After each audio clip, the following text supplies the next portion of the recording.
बिस्मिल्लाहिर्रहमानिर्रहीम, अस्सलाम वालेकुम। मेरा नाम मोहम्मद अमीन है और मैं सोशल मीडिया पर मोमेंट्स विद अमीन के नाम से अपना जो है सेटअप चला रहा हूँ। नाज़रीन, मैंने अपने सेटअप के लिए मुमताज़ अली चांग जो MP हैं PP 244 से, उसका इंटरव्यू किया। अब उसका इंटरव्यू करने के बाद उनके हल्का में, सादकाबाद में और कच्चे के इलाके में एक बड़ी अजीब गरीब बहस छिड़ गई और आज मैंने ये सोचा है कि उस अजीब गरीब जो बहस को ख़त्म करने के लिए मेरा एक व्लॉग करना ज़रूरी है। मैंने मुमताज़ अली चांग से मेरा कोई ज़ाती ताल्लुक नहीं है, ना ही कोई उनसे पहले मुलाकात थी। मैंने उनसे जो है मुलाकात और उनके साथ पॉडकास्ट करने का फैसला इसलिए किया कि मुमताज़ अली चांग की बहुत सारी जो वीडियोज़ हैं वो पंजाब असेंबली में जो स्पीच करते हैं पंजाब असेंबली में, तो उनकी बहुत सारी वीडियोस वायरल होती हैं इस वजह से कि वो ना सिर्फ वहां पर कच्चे के डाकों के खिलाफ बोलते हैं, गवर्नमेंट को तनकीद का निशाना बनाते हैं, बल्कि वो वहां पर जो महरूमियां हैं, जो कच्चे के इलाके में जो सूरत हाल है, उस पर भी बड़ा खुलकर बोलते हैं और वो बताते हैं कि किस तरह मेरे हल्के को नज़रअंदाज किया जा रहा है। उसकी ये खूबी देख कर के कच्चे में रहते हुए, सादकाबाद में रहते हुए एक बंदा, एक MP इतना ज़्यादा कच्चे के डाकों पे बोल रहा है और ये बोल रहा है कि कच्चे के डाकों के खिलाफ ऑपरेशन किया जाए और साथ ही साथ जो वहाँ पर पुलिस और कच्चे के डाकों का गठजोड़ है उसको भी पंजाब असेंबली के फोरम पर जो है वो डिस्कस करता है। तो इस चीज़ को लेके मैंने उनकी जो है उनके पेज से नंबर निकाला और उनसे रब्ता करने की कोशिश की। इससे पहले मेरा कोई उनसे जो है वो रब्ता नहीं था। जब उन्होंने उनसे रब्ता किया तो आगे से एक ऑपरेटर बोला, उसने कहा जी मैं उनका PA बात कर रहा हूँ और उनका पर्सनल नंबर ये है। और मैं आपको स्क्रीन पर दिखाता हूँ कि मेरा पहला उनसे जो मैसेज पे रब्ता हुआ, ये स्क्रीन पर भी आप देख रहे हैं। पहला उनको जो मैंने कॉल की मुमताज़ अली चांग साहब को, उन्होंने कॉल अटेंड नहीं की, व्हाट्सएप पे कॉल की। फिर मैंने मैसेज किया 4 अगस्त को उनको, भजन आदाब मोहब्बत, मैं अमीन हूँ, लाहौर का सहाफ़ी हूँ, आपके साथ 20 मिनट का पॉडकास्ट करना चाहता हूँ, इसके लिए वक्त दें प्लीज़।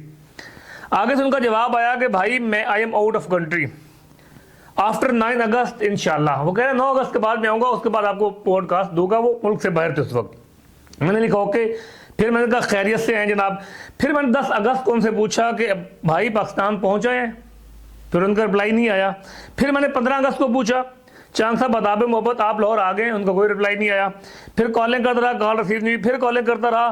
फिर मैंने पूछा भाईजान आदाब आप लाहौर आमद हो गई, कोई रिप्लाई नहीं आया। फिर 16 अगस्त को भी रिप्लाई नहीं आया। फिर मैंने वॉइस मैसेज किया और कॉलिंग की, ये सारी चैट आप स्क्रीन पर भी देख रहे हैं। फिर मैंने लिखा इंटरव्यू के लिए वक्त दें।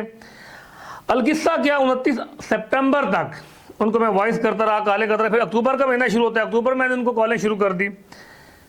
भाई सवार को इजलास है, कल रात का टाइम दो। मतलब मुझे वॉइस कर सके, मैं जब आऊँगा तो मैं कराची होता हूँ, मुल्क से बाहर होता हूँ, कभी तो आऊँगा सेशन में पंजाब असेंबली को, तो आपको टाइम दूंगा। तो वो नहीं है। अलकिस्सा क्या, उनको लंबी गुफ्तगू के बाद बिल आखिर उनको जो है ये उन्होंने मुझे टाइम दिया जी, 22 दिसंबर को मुझे टाइम दिया उन्होंने। उनका भी मैं लाहौर हूँ, एक रात के लिए हूँ, तो आप कल मॉर्निंग टाइम आ जाएँ, वही नाश्ता इकट्ठे करके तो आपको पॉडकास्ट दूंगा। अच्छा, उसके बाद मैंने अब इंटरव्यू की तैयारी शुरू कर दी कि अब मुझे टाइम है। कि लोकेशन भी जब उन्होंने शेयर कर दी, उनका ठीक है जी आप मेरा फलां जगह पे घर है, लोकेशन भी है और आप DHA में तशरीफ़ ले आए।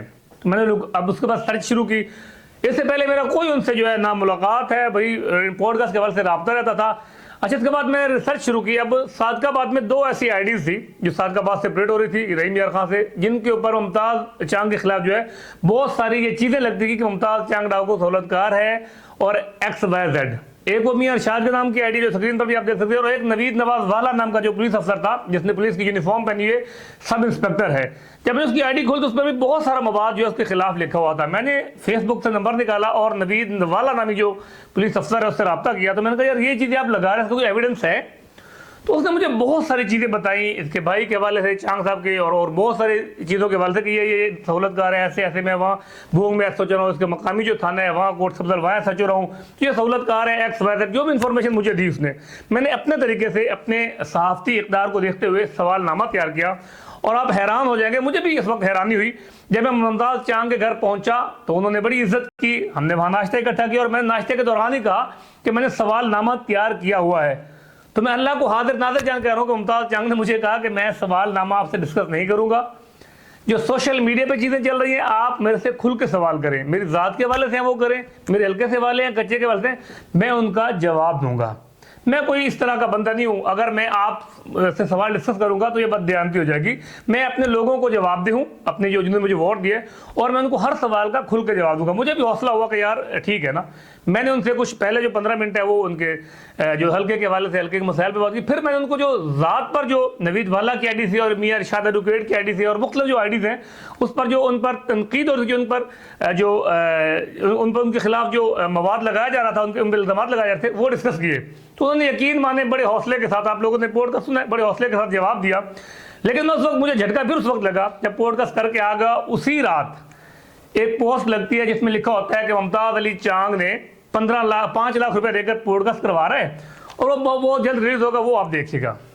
मुझे बड़ी हैरानी हुई उस वक्त। मैंने अब वो जो मियाँ इरशाद एडवोकेट साहब है उसकी आईडी पे लगा था, तो मैंने फ़ौरन रिसर्च किया कि यार ये आईडी कौन चला रहा है। अब मुझे पता चला कि आईडी भी मुबैना तौर पे जो नवीद वाला साहब है वो चला रहे हैं, लेकिन जो ऑफ द रिगार्ड चला रहे हैं। मैंने फ़ौरन उनको रब्ता किया, उन्होंने कॉल अटेंड की, फिर उनकी कॉल मुझे आ गई।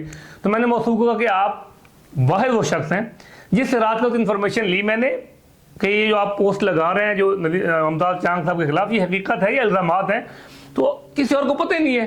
तो उन्होंने कहा जी मैंने पोस्ट नहीं लगाई। मैंने कहा जी आपने बहुत ज़्यादती की है, मैं तो आपको बड़ा सुलझा हुआ इंसान समझता था, लेकिन आप कमज़ोर आदमी निकले। आपने किस तरह पोस्ट लगा दी कि मैंने उनसे पैसे लेके पॉडकास्ट किया। हालांकि मैं अल्लाह को आदत जान कहता हूँ कि मुमताज़ चांग से मेरी पहली मुलाकात थी और मैंने बड़ा प्रोफेशनल तरीके से उनका इंटरव्यू किया। उन पर जो इल्ज़ामात थे वो बड़े खुल के उनसे डिस्कस किए हैं।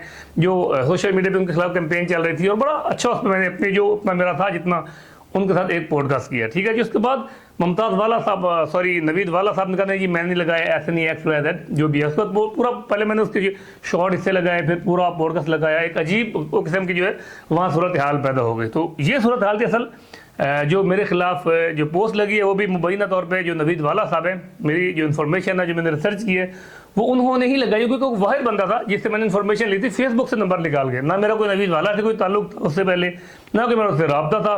फर्स्ट टाइम उस रात रब्ता हुआ और अगले दिन मेरे खिलाफ उसने पोस्ट भी लगवा दी। तो कहने का मकसद ये है कि मुमताज़ अली चांग को जो मैंने इंटरव्यू किया है वो प्री प्लान नहीं था। आप सवाल सुने और यकीन माने मुमताज़ अली चांग ने बड़े खुले दिल के साथ उसने कहा है कि जी आप मुझसे सारे सवाल करें और कोई ऐसा सवाल मैंने छोड़ा नहीं है जो मुमताज़ अली चांग के खिलाफ ना किया हो। तो आखिर में ये इल्तमास है नवीद वाला साहब से और बाकी जो उन मुमताज़ अली चांग साहब से इख्तलाफ रखते हैं कि मैंने अपनी जो प्रोफेशन है, मैं एक सहाफ़ी हूँ, एक सहाफ़ी होने के नाते मैंने जो कुछ किया है वो एक जो सहाफ़ती इक़्तिदार और सहाफ़ती एथिक्स को देखते हुए किया है। जो सवालात किए वो भी मैंने बहुत सवाल पर्सनल भी किए जो कि शायद मेरे सहाफ़ती एथिक्स में नहीं आते थे, लेकिन फिर भी उन्होंने कहा कि आप मुझसे सवाल करें, जो भी मैं उनको जवाब दूंगा, और वो जवाब मिले हैं। तो खुदा के लिए किसी पर इल्ज़ाम लगाने से पहले इस तरह की बातें ज़रूर जो है वो सोचा करें कि हर कोई पैसे नहीं लेता और हर कोई इस तरह की जो प्री प्लान जो है वो नहीं होता। तो मैं तो और भी बहुत से लोगों को पॉडकास्ट करता हूँ, ब्यूरोक्रेसी के करता हूँ, ऐसे लोग करता हूँ, सबसे पैसे लेते हैं।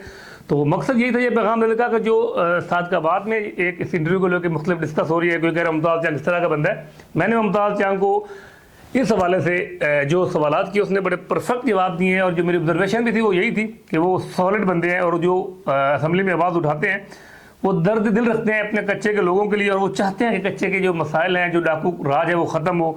वो चाहते हैं कि वहाँ पर जो मसाइल हैं वो ख़त्म हो और वो ये भी चाहते हैं कि वहाँ पर जो महरूमी है वो ख़त्म हो और जो मेरे लोग हैं उनको जो है उसी तरह की लाइफ स्टाइल मिले जो अपर पंजाब में इज़्ज़ा और तहसील को मिलता है वही मिले। तो ये था थोड़ी सूरत हाल। तो मैंने कहा जी इस पॉडकास्ट के बाद आपको ये सूरत हाल बताना बहुत ज़रूरी है। नवीद वाला से आखिर में ये गुजारिश है कि मैं आपको चैलेंज आप भी कर रहे हैं, मैं भी चैलेंज करता हूँ आपके, आप ज़रा मुझे टाइम दें पॉडकास्ट के लिए। मैं आपसे भी पॉडकास्ट करता हूँ, आपसे भी सवाल करूँगा। आप पर भी बहुत से इल्ज़ाम हैं, करप्शन के इल्ज़ाम हैं, पैसे लेने के इल्ज़ाम हैं, बेबहास आप पर भी इल्ज़ाम हैं। तो आप मुझे टाइम दें, मैं इंशाल्लाह ताला आप पॉडकास्ट के लिए लाहौर आ जाए या मैं आपके पास आ जाऊँगा, मैं आपके पास साथ भी पॉडकास्ट करूँगा। लेकिन आखिर में आपने फिर ये नहीं लगाना कि मुझसे भी पैसे ले गया ना पॉडकास्ट के। अपना बहुत सारा